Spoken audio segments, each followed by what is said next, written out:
Welcome back to another episode of With Sonar. This is going to be our final episode of the year. So we're very excited about this, and it's been an incredible 2023.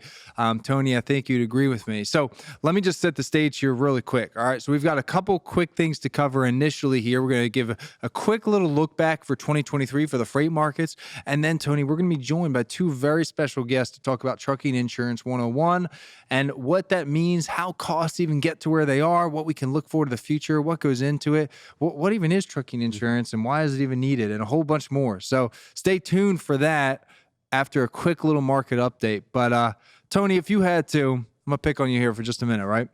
If you had to describe the freight markets in 2023 using a word or a few words, right? Like what comes to mind? Challenging. I think that's the first one to think about. I mean, you look, and it's not even from a volume perspective because volume's grown throughout the year. It's which we're going to look at here in just a second. I guess another one, oversupplied. Yeah. Those two, challenging and oversupplied, would probably be bloated. Yeah. It's a good way to put it too.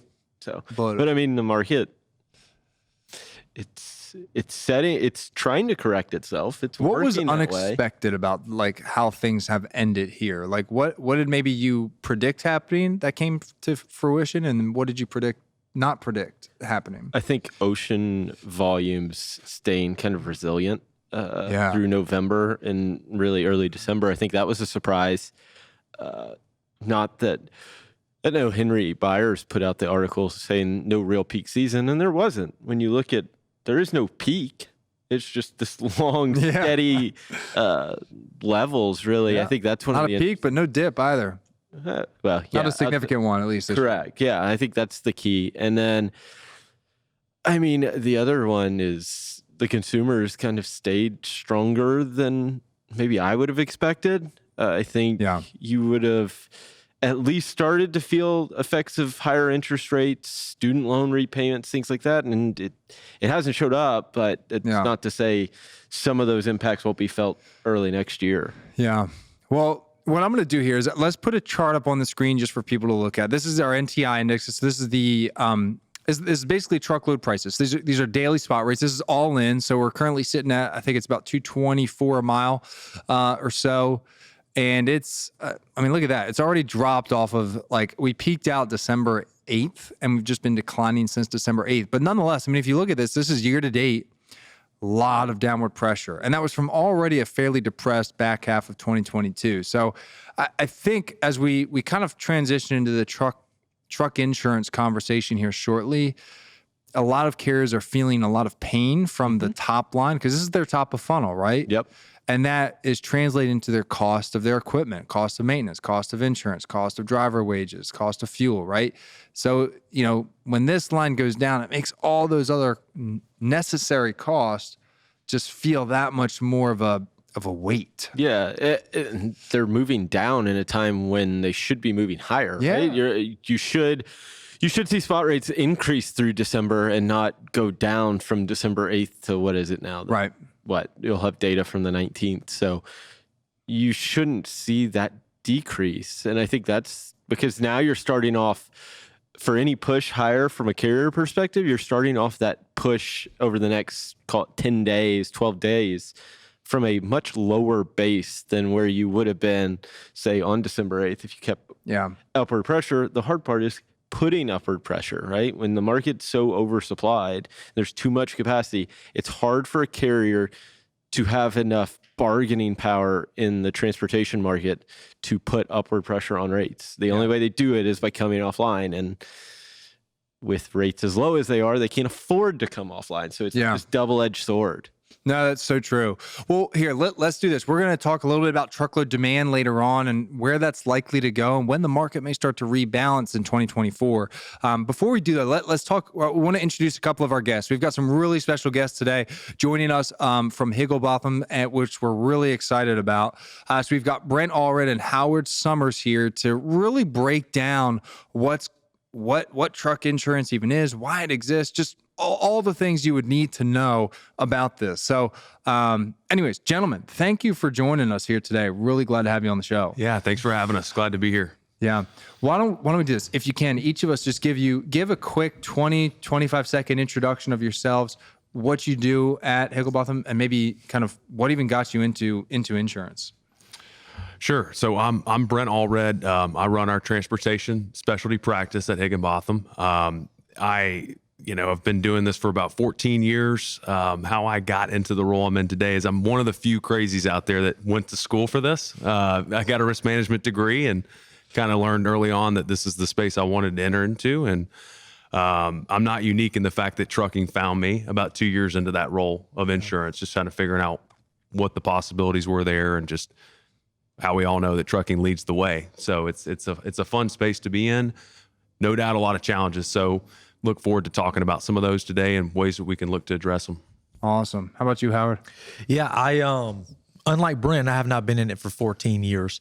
I was actually in insurance for about 6 years right out of college.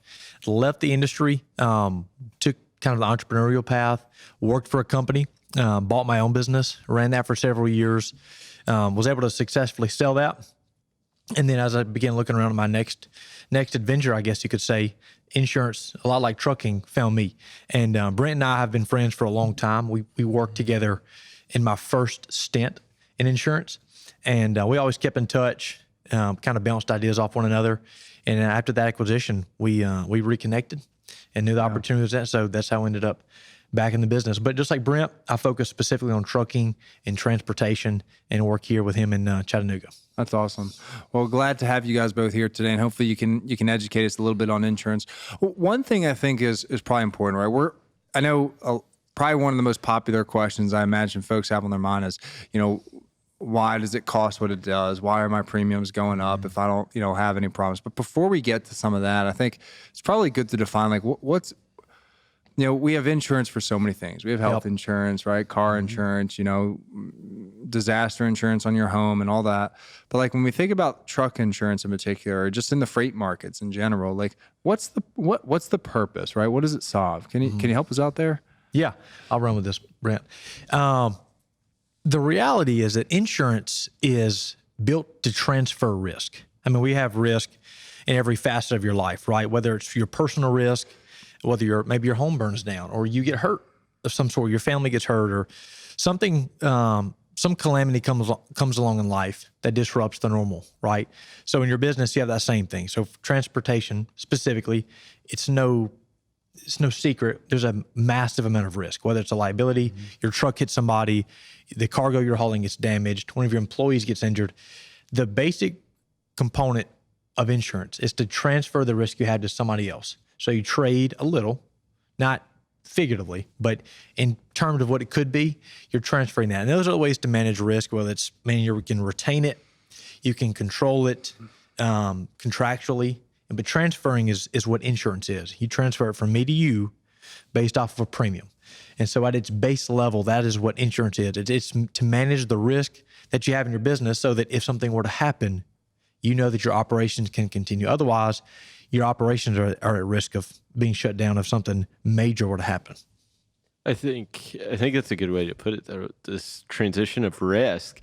Now, when you look at it from a carrier perspective, right, do you think that insurance as a whole is one of those, like this is, we talk about it, right? It's like the safety net. Yep. But it's also one of their biggest expenses. Why do you think maybe that's the case, that it is one of the top expenses that a carrier faces in their P&L versus, I don't know, we could talk about throw anything else out there and compare it, but like insurance always seems to be one of those biggest talking points from a carrier perspective. Yeah, and I think there's a lot of reasons for why that's the case. I think just 30,000 foot view for why the costs there have increased so much over the years to where it's now staying steady in a top 3 or 4 expenses. One, we all know that there are a lot of plaintiff attorneys out there. This is a highly litigious country. And so you've seen a lot of severity plague the insurance industry over the last decade. You've read anything about nuclear verdicts, those are out there. There's factors outside of that, like medical inflation, right? So medical costs have gone up over the last few years. So if somebody's injured 5 years ago, what it may have cost for them to be made whole in that scenario, a surgery today might be considerably more. And then we've got along the lines of that nuclear verdict language is social inflation. So what does a jury of peers deem is reasonable for something today? And that's all over the map. So you factor in all those things, economic pressures too. When you have obviously underperforming markets, stock market, bonds, all those things, insurance companies seek to make a lot of opportunity off of those. When it's not there, they're having to capture that underwriting profit. So how do they do that when things are underperforming? I think I saw yesterday, just reviewing for this, the AM Best said that last year's 2022 ending results for auto across the industry were 104% combined loss ratio. So I take in $1, I've paid out $1.04. So they've lost money. Yeah, that's tough. And I think it's one of those things, right? Like, how does a carrier, I mean, what's the driving changes? You kind of mentioned it, right? A lot of attorneys going after it's easy. Yep. You drive down the interstate, you see injured in a big rig accident, right? Exactly. Like that, you know that it's coming. But like, how can a carrier, like, what are the largest reasons like the insurance rates change to a carrier? And like, well, how can a carrier mitigate risk, right? Because insurance in itself is a risk mitigator, but how can you kind of maybe get your insurance rates under control to where it's like, okay, we're comfortable, things like that? Because a lot of times it's not driven by that carrier, it's driven by all the outside pressures. Yep. I think we go back to some of the things that Howard said to start this, was that there's other ways to handle risk or assess risk in your business. One that I see the larger fleets taking advantage of, and have been for many years now, is they're assuming some of that risk. They're transferring some to insurance, but maybe taking a large deductible, or you may have heard the term self-insured retention. They're keeping some of that in-house, some of that predictable, frequent loss that they know they have. That's one way to do it. Obviously, there's been a huge rise in group captives. So that's the pooling of risk, right? I'm sharing in this with you. We are all best in class, so we kind of know how to hold each other accountable here. There are other methods, but ultimately at the end of the day, to shrink cost, today's world may be taking less insurance limit. So these bigger fleets that used to buy towers of tens of millions of dollars of insurance may now be reducing that as a means to try to lower costs there. So there's not a tried and true way to do it. I can tell you that the best operations out there that are safety minded, adopting technology, doing all the things above board are still left with a fighting chance to try to reduce costs. Yeah, and I would add to that. I mean, from an operational perspective, safety's preached a lot. I mean, if they can show a strong history of safety measures, no losses, I mean, that plays a massive role in their pricing. So it's not specifically insurance, but it has an effect on insurance. Is the operational perspective of, are their drivers being safe? Do they have any claims? Do they have any accidents? Which is ultimately going to fall on the business from a day-to-day perspective. Yeah. From a new carrier's perspective, right? Let's say I'm a new carrier coming into the market, whether I'm an owner operator or manage to have a small fleet of 3, 4, 5 trucks, whatever the number is, right? But I'm new to the market, right? What is somebody who maybe hasn't entered the market yet but is planning to make an investment into when shopping for insurance, or just even beginning to think about insurance and have that conversation, right? Like, what are maybe the questions they should just be thinking about or asking? And then, what are things to look out for, as they want to have hopefully a long-term relationship, but a positive outcome with insurance and a positive partnership with insurance, going forward? What does that look like for somebody? I think in the early stages, when you're just getting on board, it's what do you think you're going to be hauling? One, right? Yeah. What's the freight that you're actually moving? Because obviously there's different regulations for different things. So hazmat versus vanilla dry-van freight. Obviously there's a higher insurance requirement for that. I think it's a lot to do with where you're going. And that's hard to predict on the front end, right? You don't really know that, but maybe even where you're positioned, what state you live in, can have an impact on that. Maybe that's an insurance company not willing to write in a certain state, but will write in another. I know that's crazy because obviously they're crossing state lines all the time, but the perception of venues is different from each state. And so I think in the early onset of you trying to get into the space, there are far few players in that segment than there have ever been, for all the reasons I just said before, which is that they've not made a lot of money. And so I think from a cost perspective, things have been the worst they've been in a long time. And so solutions are to a minimum. So I hate to say it this way, but I would say buckle up for those first 3 years, because the cost will be probably pushing a top 2 expense for your business at that point, just right outside of fuel.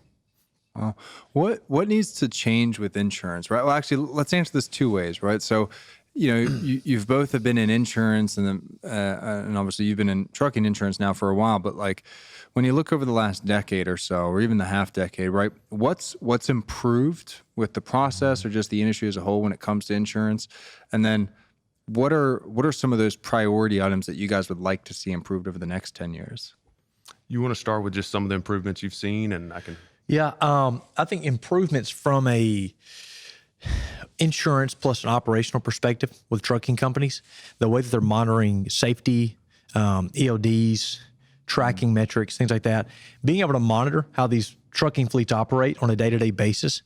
Now, they're in the beginning of stages, truthfully, of being able to use that data to produce pricing. We'll see how that kind of plays out over the next several years, but it's moving in the right direction, right? Yeah. So that you're not just looking at a 3-year loss run, you're looking at the day-to-day, how these guys are performing, whether it's speed, stop ratios, how long they're on the road, things like that. That's moving in the right direction.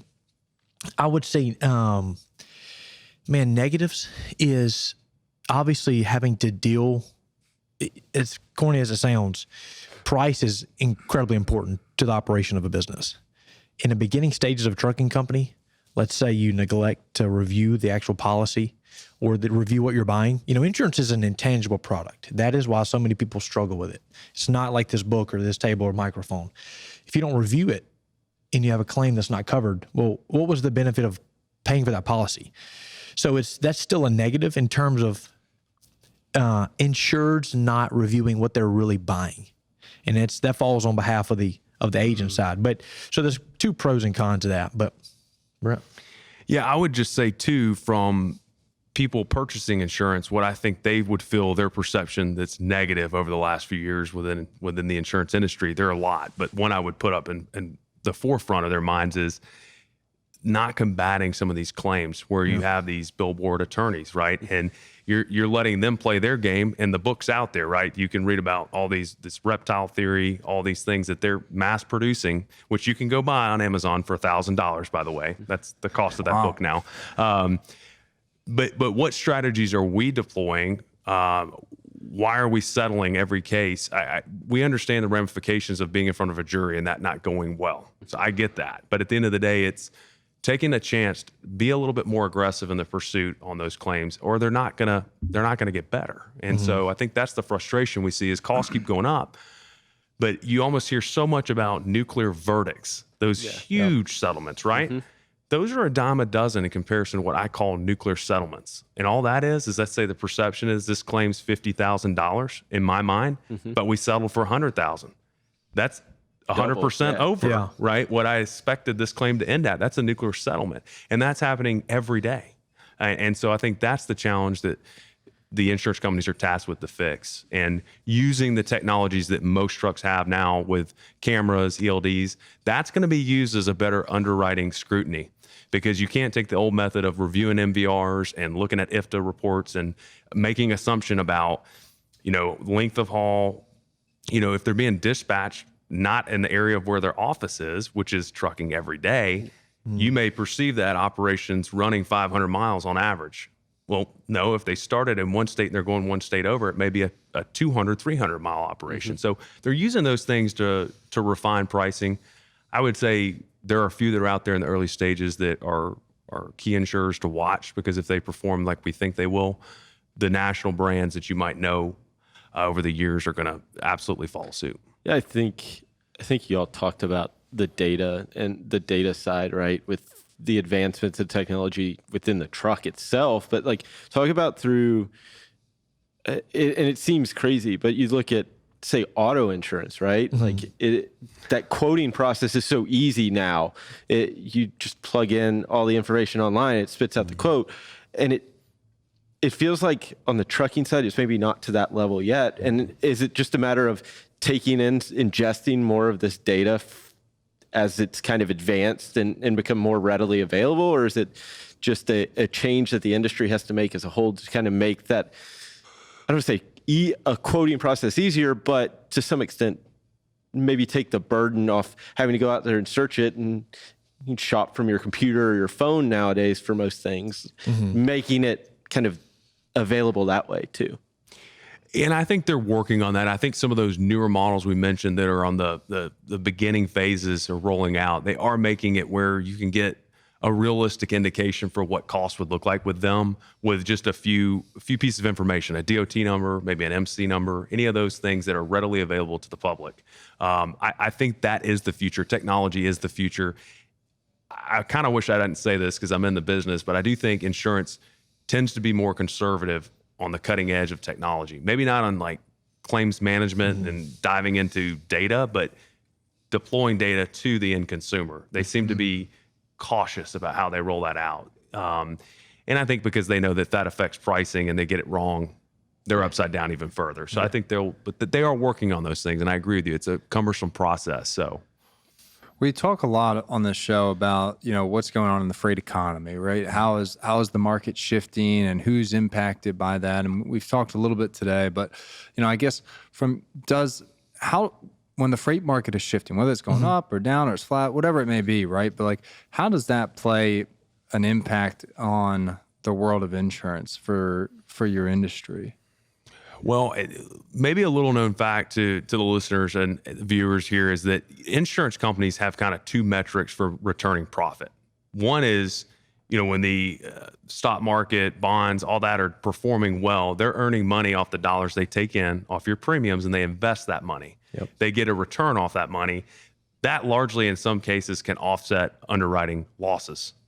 So when you're in times like we are today, where it's just been a little bit all over the place and unpredictable most of the time, they're having to go to the other lever. They're pulling that now, which is now on underwriting profit. Well, if you hear the results of 2022, 104% combined, rates have to go up for them to try to offset that narrative. So I think you're seeing a lot of pressures from the economy there as things I would say calm down in the stock market or a little more predictable there. Maybe you'll see a little bit of relief on the rate side, but those are the two metrics for how insurance primarily make a profit, a return of profit. So, yeah, I think one thing that's interesting, or hopefully for the listeners out there too, is obviously truckload rates have been down, which makes it your premiums or your fuel costs and driver wages. That makes that much more difficult to bear the brunt of that. Is left meat left on the bone. But something that we've been looking at earlier and we've been trying to forecast a little bit is it looks like potentially the good times are beginning to show we're beginning to show the early signs that there's a shift, right? If we can, we're going to do this really quickly. We only have about 2.5 minutes left, but let's put up the slide between carrier details and demand. That one. Nope. Next, let's do one more. Perfect. So, because I think this does a really good job of outlining where we are, why we're here, and hopefully, when this does start to shift, it makes those insurance premiums a little bit easier to digest. Because I think that's part of the problem is carriers they're so frustrated right now, and it's not just because of the premiums of insurance, but it's because the market is so down. So they're kind of getting hit from both sides. But like when you look at this chart, so the blue line is truckload demand, right? You see that big swing up there in mid 2020. Demand greatly outbalanced capacity. Capacity is the yellow line, by the way. And then it fell below capacity. And, well, what happened? Rates started to fall, right? But now, if you look at demand's been rising all year. Blue line's been rising all year. And capacity's been shrinking all year. Yep. But there's still an imbalance. There's still a gap. Yeah. And not only do we need to close the gap, I think we almost need to flip it. The blue line really needs to flip a little bit above the yellow line for carriers to probably feel relief. I'll push back on that. I don't think it has to flip to above it, maybe on a national level, but I think once that gap closes to some tighter margin, even if it's felt right where capacity is still larger than demand, there will be pockets of capacity pressures in certain areas that can help boost rates. Right? It might not be a national level. That's true. But there'll be areas where there's more area of opportunity than what's currently in the market, right? Yeah.